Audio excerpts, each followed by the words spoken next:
वेलची किंवा इलायची दिसायला अगदी छोटंसं पण खूप मोठमोठ्या आजारांवरचं घरगुती असं औषध.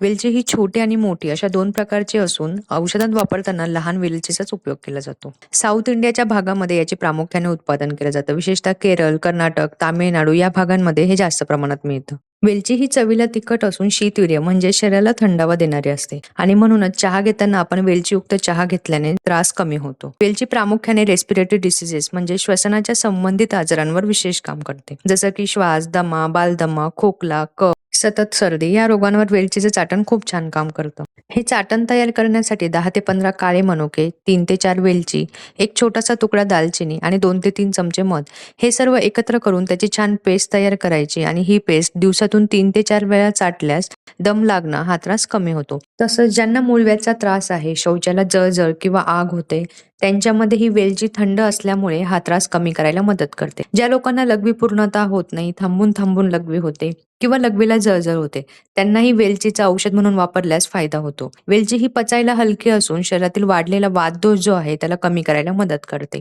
वारंवार उलट्या होत असल्यास वेलचीच्या बिया भाजून त्याचं भस्म बनवून त्याचं मधासोबत चाटण घेतल्यास या वारंवार होणाऱ्या उलट्या ज्या आहेत त्या कमी होतात.